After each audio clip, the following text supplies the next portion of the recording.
channel Phys-Ics. This is the branch of science that will be looking on mechanics. In this video, we will be looking at Newton's first law and the derivations of Newton's first law in terms of kinematics equations. Please stay with me here. If we remember very well, Newton defined his first law as he said that when an object is at rest, it will continue at its state of rest unless an external force acts upon it and it sets it into motion. And I came back to say, when the object is already moving with a constant speed, it will continue moving at its constant speed unless an external force acts upon it and it sets it to rest. Therefore, we look at parameters such as initial velocity, final velocity, initial position of the particle, final position of the particle, acceleration, and at large we're looking at the time taken for all these parameters to correlate during a 1D motion. Therefore, if we have, so this is time and it is calculated in seconds. If we can further elaborate the law that Newton is explaining in terms of the two statements above, he says that the particle, if it is at rest such that the initial position of the particle is xi is equals to 0 meters, the particle upon receiving an external force, it will move from initial position to some final position which we don't know. However, it relies on the magnitude of that external acceleration which it is called ax. So in this situation, the particle is moving in 1D such that we consider the linear motion in an x direction. So when an external force ax is being applied on the particle changes its position from initial to final position while it is raising its initial velocity from 0 meters per second to some final velocity vf. And if the particle is already moving at a specific velocity, and then it will continue moving at a constant speed unless an external force acts upon it and it sets it to rest. So what Newton wanted to look at, how long does it take for the particle to reach this time per second upon the application of the external force, and then he came back to say that how far the particle is going to go, it depends on the external force such that now how far the particle is going to raise its initial velocity from 0 to the final, it also depends on the magnitude of the external force. And then he came back to say that if we can analyze the average velocity of the particle, this would give us Vf plus Vi, and this would give us the average velocity of the object is by looking at how the position changes over the specific time interval.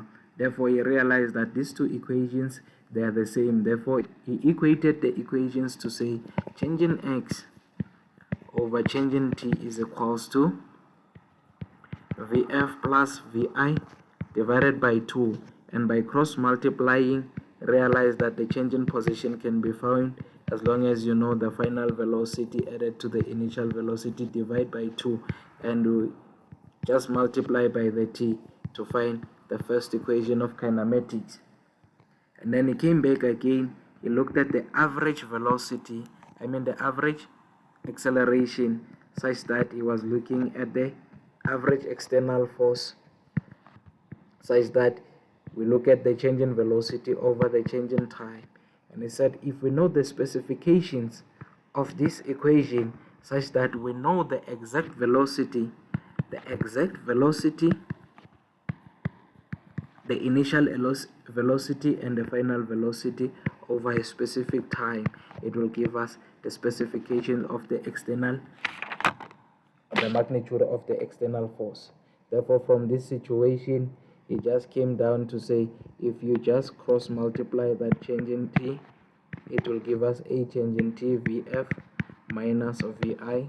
Taking the negative of the initial velocity to the left hand side, it leaves us with Vf is equals to Vi plus a change in t, and this gave us the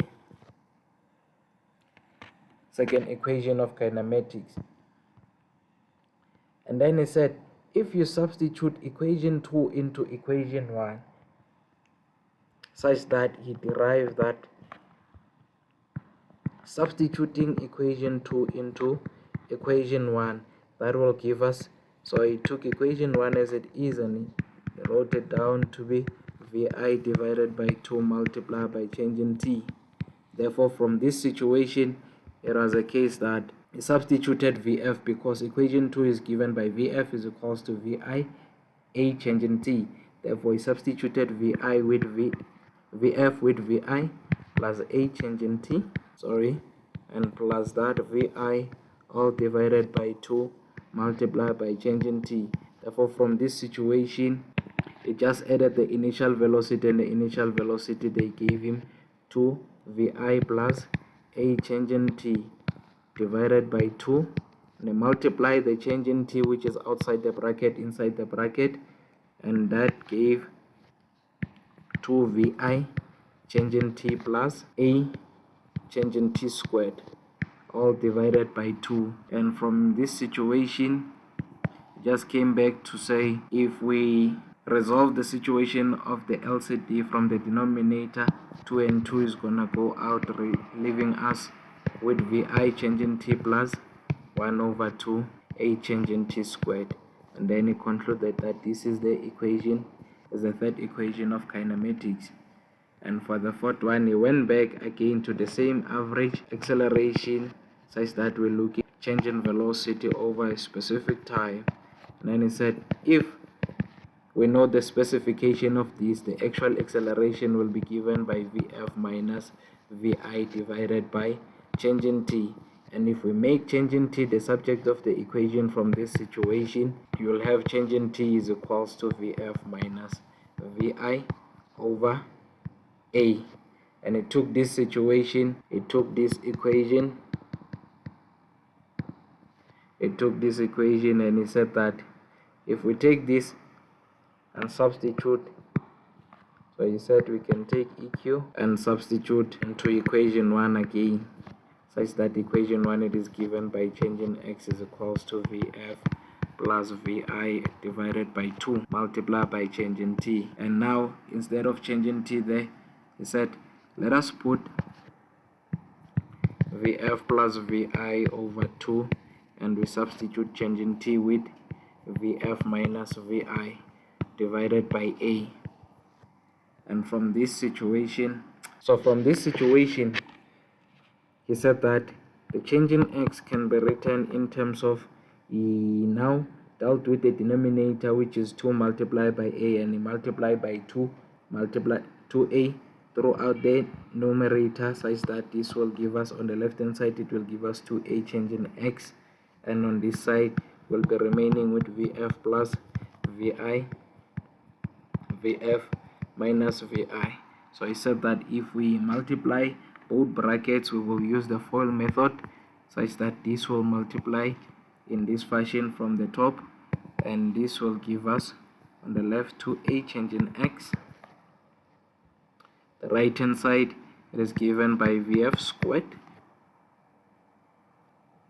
plus, no, it's negative because it's Vf Vi, so it's minus Vf Vi plus Vf Vi when we do this guy, and then that one gives us minus Vi squared. So we realize that we have like terms, it's negative added to positive gives us 0, therefore we have Vf squared minus Vi squared, and on the left hand side we still have 2a change in x.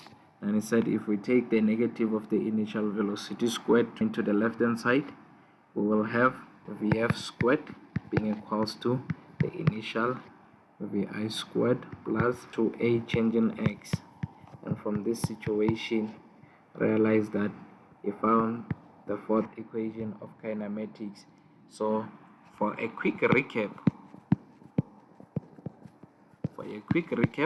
equation of kinematics, which is given by the final velocity plus the initial velocity divided by 2 multiplied by the time or change in time. And the second equation, it was given by the final velocity is equals to the initial velocity plus the external force A multiplied by t.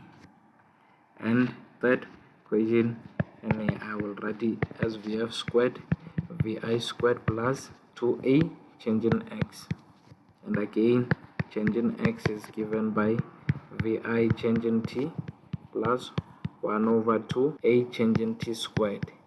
And these equations are known as the equations of kinematics for 1D motion of a particle or an object. So Newton utilized these equations to analyze a motion of a particle that is moving in one dimension. So guys, that's all for this video. If you find this video helpful, please do subscribe and do not forget to hit the notification and the like button for more of this content. Thank you everyone. God bless you.